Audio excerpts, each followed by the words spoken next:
for 8 years. Yes. When you came into power at the start, what for you was like your biggest challenge? Was it the economy or the state of our democracy and politicization?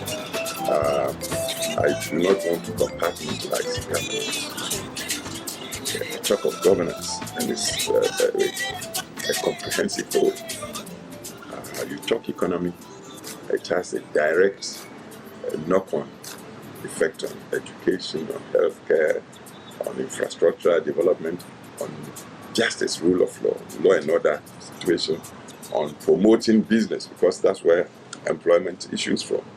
So it's governance. And as I say, in a way, I have been fortunate to have been exposed to politics from a young age. And also served 2 terms in parliament and was a deputy opposition leader, secretary for local government, so forth and so on. So time I got to becoming president, I knew what I was coming in for. When I stepped into government, truly the economy was not in the best of shape. Well at all. Governance, yes, we had come into the fourth Republican era, which, when you look at the Constitution, must be multi-party democracy. But there were hitches here and there, so that too had caught my attention. There was stagnation, so the infrastructure had broken down, the roads, energy, so forth. So I looked to see how to begin, where to tackle first. And I saw that unless we got the macroeconomy fixed, nothing else would come in place. And to get that, I saw that we needed to tell the truth about ourselves openly. We shouldn't be ashamed, shouldn't fight shy, letting the world know Ghana needed help. That's why we took the highly indebted poor country initiative. HIPIC. And with that, the way we pursued the policy so as to pull ourselves out of that bind. Because when you are told you are highly indebted poor, means you cannot even sustain servicing your debts, that you are insolvent.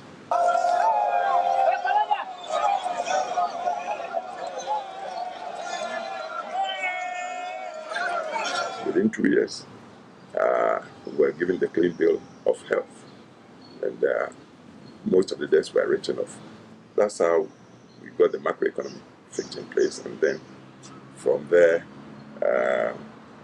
the private sector also began flexing its muscles, and this is how we moved the economy and the other developments. So in terms of your contribution, for instance, as leader, how would you say you fared from where you inherited and as of when you were leaving office? Because I've heard this government also say the economy is bad and the coffers are empty. Please, something like platform politics. There on the platform, average politician will talk all sorts of things. That's so as to ingratiate himself or his party with the people. But people see through a lot of these talks. But I'm telling you, the best indicators, for instance, when we assumed office, inflation hovered around 42%. And when inflation rages like that, even to buy a loaf of bread, you need to carry a whole sack. You don't carry a handbag here. Just to buy a common loaf of bread, you need so many thousands of cedis.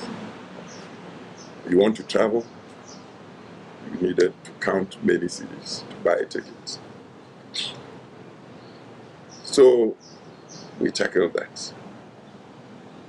In fact, we brought inflation as low as, I believe, 10.5%.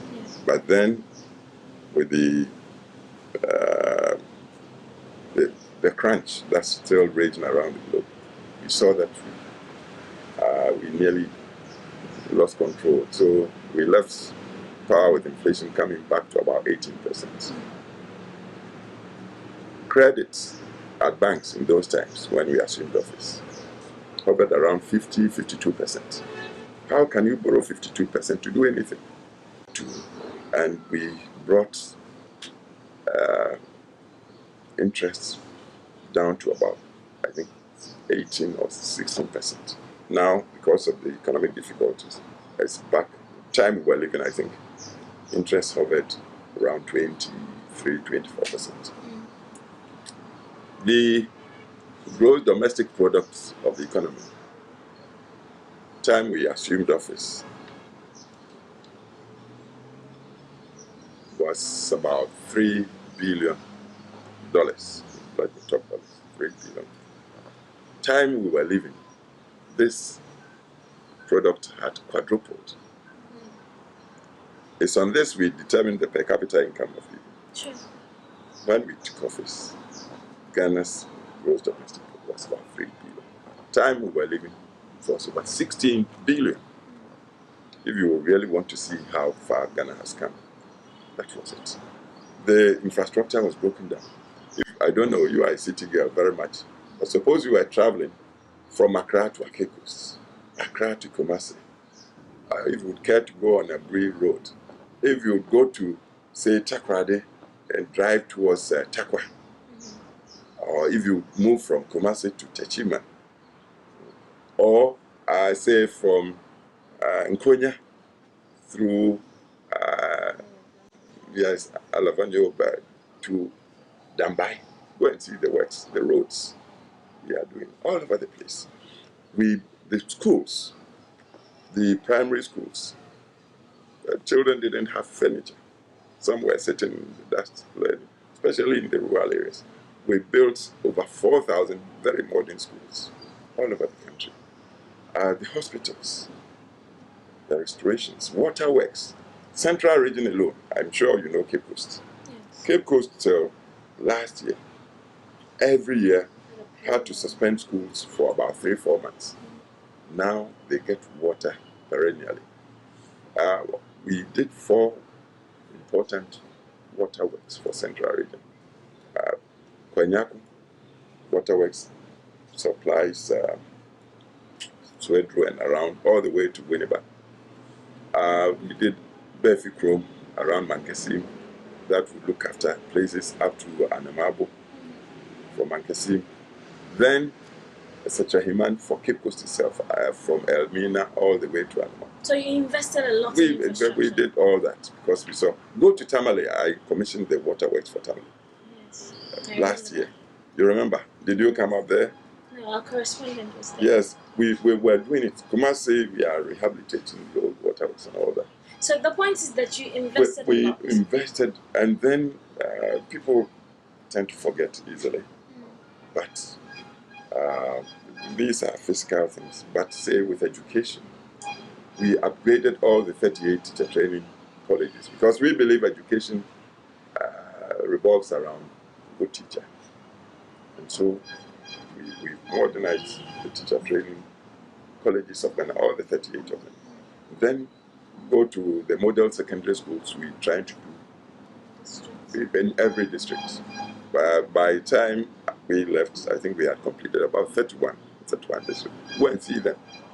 At least in terms of structures, they would compare with the great schools like Achimota, and others. And not just the structures, the quality we want to put into these schools. Then go to the universities themselves, go to the polytechnics. You go to Ho and look at the polytechnic there. I'm sure even they're going to be envious for surroundings. And it's not just the structures. For instance, when we came in, the university teacher, say the lecturer, assistant lecturer or whatever, the young lecturer, wasn't earning more than, say, 2 million old cedis. Which is now 200 Ghana cedis. We changed all that. The hospitals, a professor who had worked for 20 years or so wasn't getting more than about 7 to 9 million cedis. We changed that. So a professor was jumped to over 30 million. To hold them here, because we were all complaining of brain drain. We did all this. We made our security services and forces happy. Go to Ghana Army, go to Burma camp to see what we've done there. Okay. providing them with facilities to become very modern, computer laboratories and so forth and so on for them. One of the things that also came up was that you traveled a lot and you promoted Ghana excessively in those, travels and on those trips. But there was also criticism that, perhaps you over-traveled. In terms of your travels and the returns, how would you, justify it? You've put the question so well in terms of your travels and the returns. Mm-hmm. So that whether I travel too much or not will depend on the benefits that Exactly. are good. Mm-hmm. Look, these days, it's in the nature of leadership. To globalization, even the most powerful nations, their leaders keep on traveling. Obama has been in power for how long? It's about 6 months or so. Have you taken pains to see how he's moved around the globe? He's been to Europe, been to Middle East, been to... Why is he doing that? He's doing it for the benefit of the United States. And if America, perhaps the foremost country in terms of economic power, could do that, how can anybody say that little Ghana's leader should just be a stay-at-home? How our donor community friends, our creditors, people we must relate with, so we get the wherewithal to move our economy, would be aware of where we are and where we want to go, so they give us the appropriate support. I've told you that we took the first major policy we took was the civic initiative. Within 2 years, the world had adjudged us as having moved out of civic. And with that, debt forgiveness came. The bilateral creditors cancelled about $4 billion amount of debts. And then the multilaterals followed through. For instance, I was invited to the G8 meetings. I attended about 4 of them. So little countries are not part of it, but Ghana was invited. And they too followed with a further 4 billion, 8 billion debts forgiven. I hope that would impact positively on you. But additionally, you'll get the United States, for instance, to give us $547 million grants. You're talking about the Millennium Challenge. Yes. It's the goodwill that we had underpinned the relationship between Ghana and the United States with that led to that. So those are some of the returns governance, of your yes. And it's the single biggest grant we ever had. Then look at WE, $600 million hydropower project with a component of a new city, including a university, the roads, the many things, the agricultural programs, the irrigation schemes. 600 from China. I'm telling you, the goodwill. You think it was because you were the president? Was it because of you as a person, or because they wanted to help Ghana? Yes. They say God works wonders, but invariably through human beings. Do you understand? So that's what I'll tell you. He's not a type who will be shouting at people to get results, but he will get results by his own way of encouraging you to give him whatever results he wants. He does not dictate to people. He will allow you to think through issues and come to him to discuss. If you're able to convince him, he may have his own ideas, but if you're able to convince him that your ideas are maybe better than his ideas, he readily will accept it. But he's that sort of person who will not like to be taken for granted. I'd like to talk a bit about the Millennium Challenge Authority. What exactly was it, or is it supposed to do or improve in terms of agriculture in Ghana? Centrally, is to modernize, commercialize agriculture. We've got the land, we've got water courses, we've got farmers But our farming, even currently, tends to be more of subsistence, that the farmer scratches an acre of land to feed himself wife. Whatever little is left is what he takes to the market around the corner. And then he and his family remain poor. So when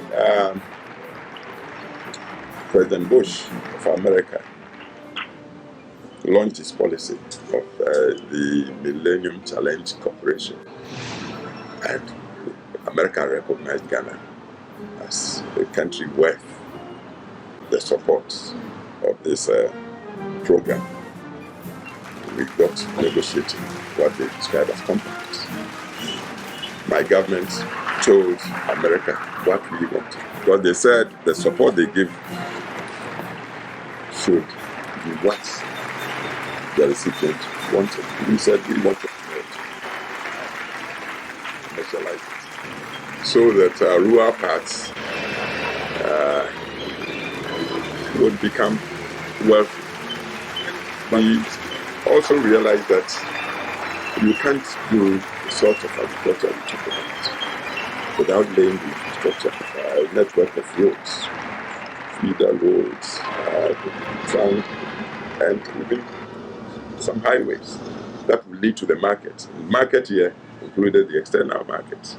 So just around the corner, the extension of the motorway, fast. In fact, the 14-kilometer stretch linking the motorway to Malam, the Malam Junction, it's costing $90 million. And why that piece?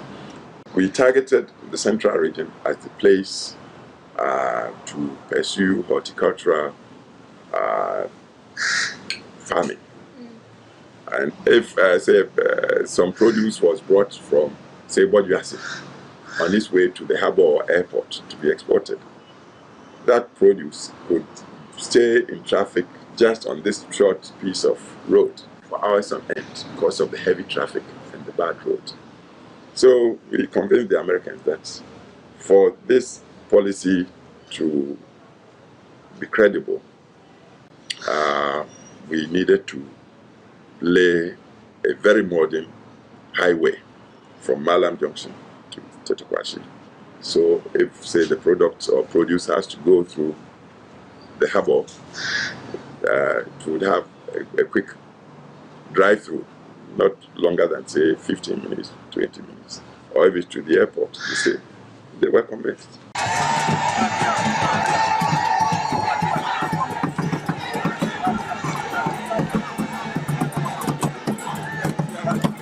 Until we best situation, yet Tenasi, Kika, Unibomu, dear Shell Mampany before, Namamo, I know of first school feeding, national health insurance.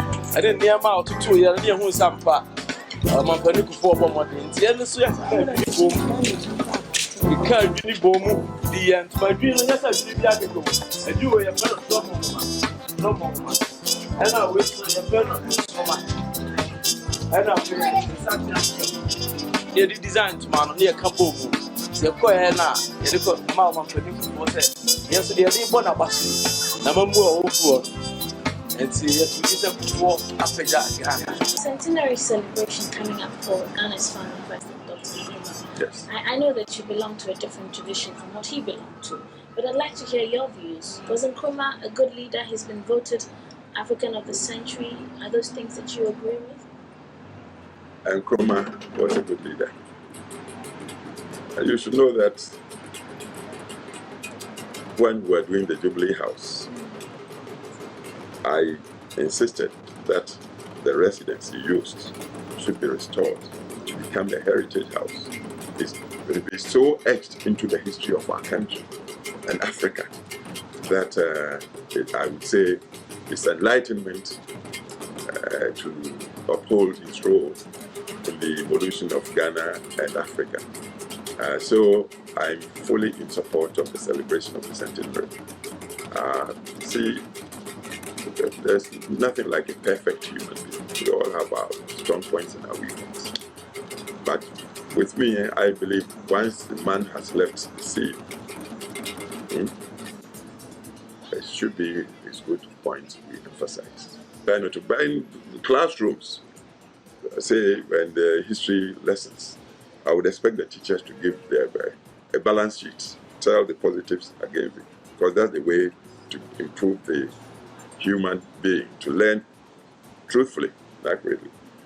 But where I am now, I see more of the positives than the negatives of former president. Many revere Nkrumah. Many Africans revere Nkrumah. You've also been president of our country for 8 years. Do you think that you have the same place in the hearts of Africans and perhaps in the hearts of Ghanaians? Please, I do not subscribe to people forcing themselves into the hearts of people. I've served my term to the best I can. It's up to the people to fix me somewhere. How do you think they think of you when you sit back? I do not know. Perhaps I haven't bothered to do that assessment. But what I know is that I enjoy a lot of people, both in and out of that. A lot of